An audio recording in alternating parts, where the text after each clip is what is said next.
So you might be this guy, this dude trying to backstab. No matter how hard you try, it doesn't come off most of the time.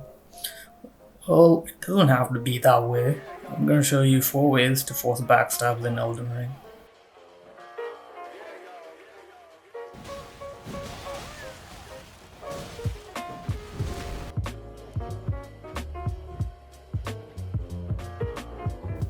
The first way is backstabbing the opponent out of mutual hit stun. If you notice your opponent likes to mash out of mutual hit stun, then you can strafe their attack if it has enough recovery for a backstab. Yeah, I do poise the curved greatsword, but ideally you want to strafe that for when you're going for the backstab grab.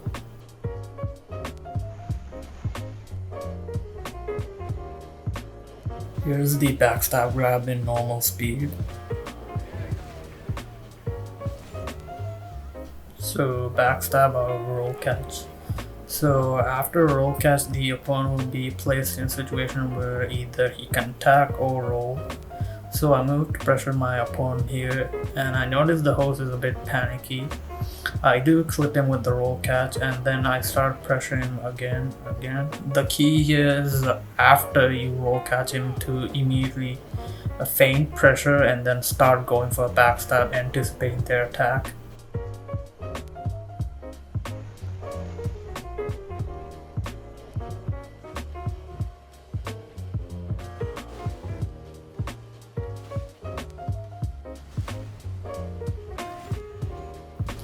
Well, here's another example of the same type of backstab. Here I go for a roll BS, but I fail that because everything in this game has the recovery of a cheetah. So again, I roll catch him and I start moving immediately after the roll catch, and I got the BS grab here. One thing to note is that the backstabs in Elden Ring are incredibly read based, so you have to be sure that the read you made is on point. Otherwise, you're gonna be caught smacking an R1 in the air and then boom, you're dead. So I'm gonna run this by again in full speed.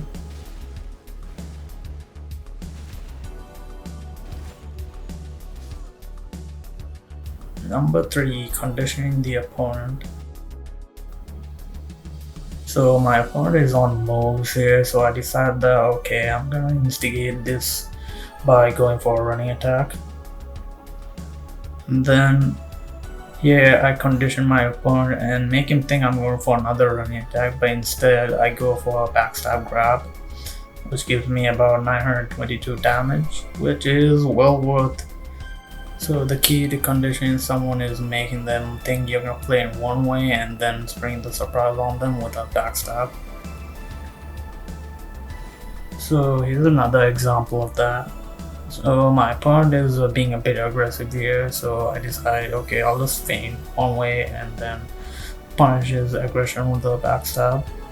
Before this, even though it's not shown in the clip, he was continuously doing running attacks, so he was just begging to get backstabbed here. So the key is noticing patterns in your opponent's play and then maximizing the punish you can do on them.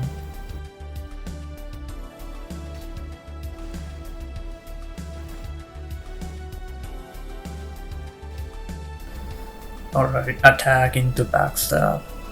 So the way this backstab works is that you attack your opponent and then immediately start strafing after that. This is so that you can get into position to either punish their attack with a backstab or punish their roll in with a backstab. Now first we're showing what happens if they attack out. Honestly, there isn't anything bad about just doing this a couple of times just to see what your opponent does. That is, just do a running R1 or R1 and running behind them just to test the waters.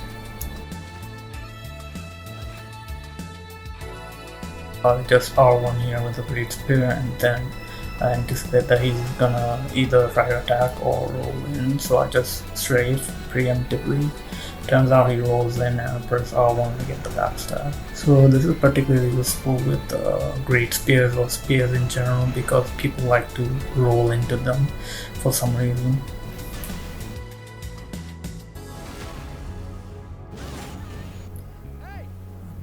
Thanks so much for watching. It took a while making this, and I hope that I'll at least help in some way. It's my first guide, so I'm not expecting it to be perfect, but I'm happy with how it turned out. If you have any questions, do let me know in the comments. Anyways, take care, and I'll see you in the next one.